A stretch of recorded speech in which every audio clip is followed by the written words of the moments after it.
জয় গুরু।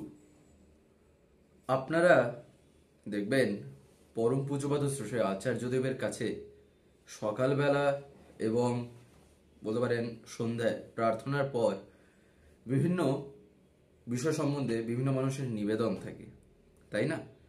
আজকে আমরা এই আলোচনার মধ্য দিয়ে এমন দুটো কথা জানবো যা আজকে সকালবেলায় অর্থাৎ এই 11টা সাড়ে 11টার কাছাকাছিতে একটা এমন কথা তিনি বলেন যেটা আমাদের প্রত্যেকের জীবন চলনায় দেখিয়ে দেয় বাস্তবে কাকে আমি জীবনে গুরুরে অর্থাৎ গুরুকে কেন্দ্র করে, সেটাকে আমরা একটু গ্রাম্য ভাষায় বলে থাকি গুরুরে কেন্দ্র করে, তাই না? যাই হোক, গুরুকে কেন্দ্র করে বাস্তবে যে গুরু ভাই কথাটার যে অর্থটা কি আমরা দেখবেন সচরাচর বলে থাকি না, এ আমার গুরু ভাই, সে আমার গুরু ভাই, এরকম করে আমরা অনেকেই বলি। কিন্তু পরম পূজ্যপাদ শ্রী আচার্যদেব আজকে একটা বিষয় সম্বন্ধে কথা বলতে গিয়ে তিনি বলছেন যে আমি এটা বিশেষ করে আমি এটা তো খুবই মানি যে গুরু ভাই হচ্ছিল সেই আমার গুরু ভাই ও যখন কিনা আমি তার সান্নিধ্যে গেলে, আমি যখন তার সান্নিধ্যে যাচ্ছি তখন আমার গুরুর কথা আমার মনে পড়ছে। তাহলে কি এইরকম সময় গুরুর কথা মনে পড়ে না? বাস্তবে তা না। তিনি যে কথাটা বললেন এই কথাটা যে বলতে পারেন তাৎপর্যটা দেখা লাগে, যেটা তিনি বোঝালেন তা হচ্ছে হলো মানে আমি এমন একজনের সান্নিধ্যে গেলাম, এমন একজনের কাছে আমি গেলাম যাকে দেখার ফলে, যার সাথে কথা বলার মধ্য দিয়ে আমার গুরুর কথা সেখানে বেরিয়ে আসছে। তার সাথে কথা বলতে গিয়ে আমার গুরু সেখানে কি হচ্ছে না প্রকাশ হচ্ছে। এই জিনিসটা যেখানে না হয় তাহলে আমি কি তাকে গুরু ভাই বলতে পারি? গুরু ভাই যদি না সেখানে গুরুই কেন্দ্র যদি না থাকেন তাহলে সে গুরু ভাই না হতে পারে, আলাদা হয়তো অন্য কোনো ভাই হতে পারে। তাহলে গুরু ভাই কাকে বলা হয়? এই জিনিসটা যেখানে ফলে উঠেছে, এই জিনিসটা যেখানে দেখা যাচ্ছে আমি সেই জায়গাতেই বলবো, তাই না? এইটা গেল একটা নিবেদনে তার উত্তর, তার সমাধান। তিনি যেটা বললেন যে বাস্তবে গুরু ভাই বলে দিলেই সে গুরু ভাই হয়ে যায় না। আরেকটা যেটা নিবেদন ছিল তা হচ্ছে হলো একটা ক্যান্সার বলতে পারেন ঘটনা নিয়ে, অর্থাৎ একজন দাদা এসছেন, তার ক্যান্সার। তিনি কিছু কথা জানানোর পর, তিনি নিবেদন করার পর আচার্যদেব কয়েকটা কথা বলেন।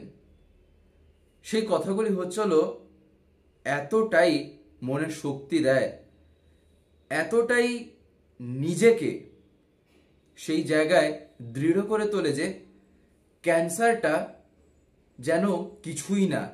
তখন তার মনে আগে এই জিনিসটাকে জাগাতে হবে। তখন আচার্যদেব একটা ঘটনা বলেন। তখন পরম পূজ্যপাদ শ্রী আচার্যদেব বলতে পারেন বয়সের দিক দিয়ে তখন ধরে নেন কাছাকাছি এমন একটা সময় যেখানে শ্রী বরদারকে শশ হয়ে যাচ্ছে না, এমন একটা ঘটনা।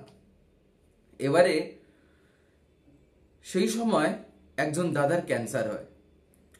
তিনি পরম পূজ্যপাদ শ্রী বরদার কাছে এসে তিনি সব কথা নিবেদন করেন। সব কথা নিবেদন করার পর পরম পূজ্যপাদ শ্রী বরদা কিছু বলে দিয়েছিলেন এইগুলো পালন করার জন্য, এইগুলো মেনটেন করার জন্য, দিয়ে এমনকি তিনি সুস্থ হয়ে যান। ঘটনা ঘটে প্রায় 15-20 বছর পর। তা কি সেই লোকটার সাথে পরম পূজ্যপাদ শ্রী আচার্যদেব তাকে দেখেছিলেন, সেই কথা যে শ্রী বরদা তাকে যে বলেছিলেন। 15-20 বছরের পর সেই লোকটার সাথে আচার্যদেবের আবার দেখা। ঘটনাটা আজকে আচার্যদেব বলছিলেন, এর আগেও ঘটনাটা বলেছেন, তবে যেহেতু আজকে তিনি আবার বলছিলেন তাই ভাবলাম এটা আমাদের প্রত্যেকের জানা লাগে। বাস্তবে কেন জানা লাগে সেটা শেষে বলছি। তখন আচার্যদেব বলছেন 15-20 বছর দেখা হওয়ার যখন হলো, এত বছর পর, তখন আমি তাকে জিজ্ঞাসা করি কেমন আছেন আপনি? তখন তিনি বলেন খুব ভালো আছি। তখন আরো বলেন যে তার দয়ায় এখন খুবই সুস্থ, খুবই ভালো। তখন আচার্যদেব জিজ্ঞাসা করেন, তার দয়ায় যে সুস্থটা হলেন, তার দয়া যে কারণে হয়েছে, সেই কারণটাকে কি আপনি নিজের জীবনে কর্মে বাস্তবায়িত করেছেন? কথাটার অর্থ কি? কথাটার অর্থ হচ্ছিল, আমার শরীরটা হচ্ছিল ইষ্টের জন্য, তার জন্য আমাকে ঠিক হতে হবে। আমার শরীর যদি খারাপ হয় তাহলে কি আমরা কি বলি, নিজের শরীরটাকে শ্রী বিগ্রহের মন্দির ভেবে যত্ন নিতে হয়।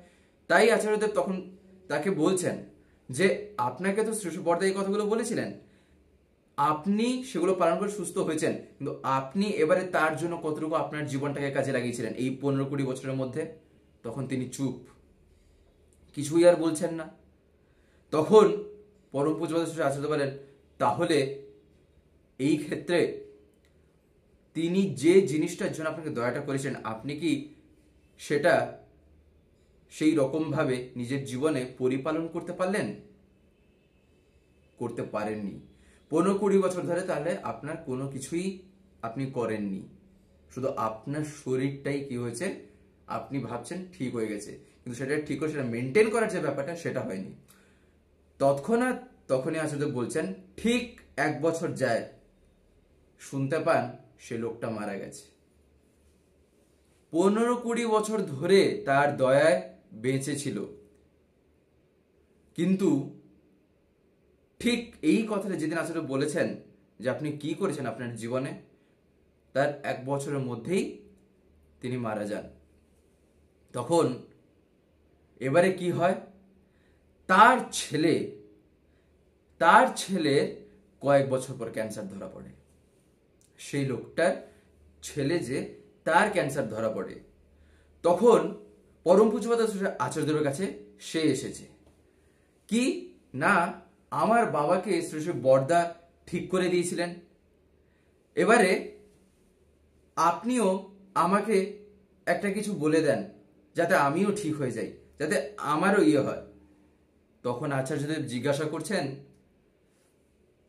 তোমার বাবার শ্রী শ্রী বর্দার প্রতি যে নির্ভরতাটা ছিল, সেইটা কি তোমার আমার প্রতি আছে? সরাসরি আচার্যদেব জিজ্ঞাসা করেন। এই কথাগুলো আজকে দাদা বলছিলেন, সেই নির্ভরতা কি তোমার আমার প্রতি আছে? সে বলে হ্যাঁ। আগে এরকম বলে দেয়, সেই সময় বলে দেয়।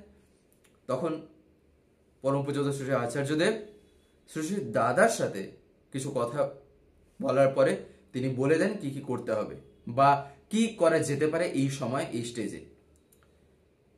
জাস্ট ফিরেছেন সেই লোকটা, অর্থাৎ সেই লোকের ছেলে যিনি আর কি, এবারে তার কথা, সে ফিরেছে আচার্যের কাছ থেকে সবকিছু জেনে শুনে সবকিছু বুঝে, ফিরে আরেকটা লোকের কথা সে শুনতে পায়, তার ঔষধ সে খাবে। এবারে শুনেছে তার ওষুধ খেলে ঠিক হয়ে যায়, হয়ে যায়। সে কি করেছে, ব্যাস শুরু করে দিয়েছে সেই ওষুধ খাওয়া। আচার্যদেবের কথা তার আর মাথায় নেই, সে রাখেইনি। নির্ভরতাটা শুধু কথায় তখন বলে দিয়েছিল যে হ্যাঁ আছে, তারও যা হবার হয় আর কি, ঠিক বাবার মতনই, ওর বাবার মতন সেই লোকটার। এই হলো জীবন চলনার এক একটা এমন এমন ঘটনা যা শিক্ষা দেয় কি জানেন? শিক্ষা দেয় তাকে ধরলে, তার কথাকে অমান্য করলে যে বাস্তবে হয়টা কি। তিনি যদি কোনো কিছু বলেছেন করার জন্য, সেটাকে যেন প্রাণপণে চেষ্টা করি, মোটিভ আগে যেন রাখি, তার কথা কোনো মতে ফেল হতে দেব না, তার কারণ তিনি বলেছেন এই কথাটা, যে কেউ কিন্তু বলেনি। আর একটা কথা যেটা, তা কি জানেন? তা হচ্ছিল একটা কথা আছে না, শিব রুষ্টে গুরুস্ত্রাতা গুরু রুষ্টে নকশ্চন, অর্থাৎ শিব রুষ্ট হলে গুরু কিন্তু ত্রাণ করিয়ে দিতে পারেন, কিন্তু গুরু যদি রুষ্ট হয়েছেন তাহলে সেক্ষেত্রে আর কারোর ক্ষমতা থাকে না সেখান থেকে টেনে উঠানোর। তাহলে আমরাও যেন এই কথাগুলো মাথায় রাখি জীবনে, যখন তাকে পেয়েছে একটা পরম প্রাপ্তি, তার কারণ এ পাওয়া বাইরের থেকে কিন্তু কোনো পাওয়া জিনিস না, আমরা যে দীক্ষা নিই না, বাইরের থেকে কিন্তু কোনো কিছুর ইয়ে হয় না, তিনি অলরেডি আছেন আমার মধ্যেই, কিন্তু তার সুপ্ত অবস্থায়। দীক্ষাটা কি? একটা ফোর্স, যে ফোর্সের জন্য যে বলটা প্রয়োগ হয়, সে বলের প্রয়োগের দরুন আমার মধ্যে যে জিনিসটা আছে সেইটারই একটা প্রকাশ ঘটে। সেটা সুপ্ত অবস্থা থেকে আরো কি হয়, তার সুপ্ত অবস্থাটা আস্তে আস্তে সেক্ষেত্রে প্রকটে আসে। এই দীক্ষার মাধ্যমে এটাই হয়। কিন্তু আসল জায়গা হচ্ছে সে করা। সেখানে যদি গাফিলতি আছে আর বিশ্বাস, এটা যদি ঠিক না থাকে, তাহলে কিছু ওই জায়গায় কিন্তু আর করা যায় না। তার কারণ ভক্তি, বিশ্বাস এসব এক একটা এমন এমন এক একটা অস্ত্র, জীবন পাল্টে দেয় বহু মানুষের জীবন। এরকম প্রচুর ঘটনা আছে। সে কি মানে কি করে বসেছে, সে পাপ তাপ যাই করে থাক না কেন, সেখান থেকেও রেহাই পাওয়া যায়, সেখান থেকেও পরিত্রাণ করে দেন তিনি। এমনি এমনি কথাই নেই, পরিত্রাণায় সাধুনাম বিনাশায় চতুষ্কৃতম, তাই না? তিনি সেই পাপীকেও তিনি সাধু বানান। তাই সাধু একটা মানুষই কিন্তু হয়। ঠাকুর এমনি এমনি বলেননি যে আমি চাই তোরাও ওই রকম হয়ে ওঠ। ঠাকুর একদিন কি বলছেন? ঠাকুর বলছেন না যে আমি চাই ভগবান তোরা এক একটা ভগবান হয়ে ওঠ। তাহলে ভাবেন তার আশাটা কোথায় আর তিনি কি চাইছেন। আর তাহলে তিনি যখন তা চেয়েছেন পরম পূজ্যপাদ শ্রী আচার্যদেব, পরম পূজ্যপাদ শ্রী অবিন্দা, তাহলে তিনি যে কি চান, তার চাওয়াটা কি আর আলাদা কিছু? তিনি কার জন্যে, কিসের জন্যে কখনোই ভাবতে নেই। সবচেয়ে প্রথমে ভাবতে হয় আমার জন্য তিনি দয়া করে এসেছেন। আমি যদি তার কথা না শুনি তিনি দুঃখ পাবেন, তার মনে ব্যথা লাগবে। আমি বাবাকে দুঃখে রেখে আমি আনন্দে থাকবো, জীবনে হয় না। তাই তার কথাটাকে যেন আমি মেনে চলি, তাই নয় কি? পরমপিতা রাঙা রাতুল চরণে আপনাদের প্রতি প্রত্যেকের জন্যই সুস্থ স্বাস্থ্য সুদীর্ঘ ইষ্টচ্ছল জীবন প্রার্থনা করে আজকের এই আলোচনাটি এখানেই শেষ করছি। জয় গুরু।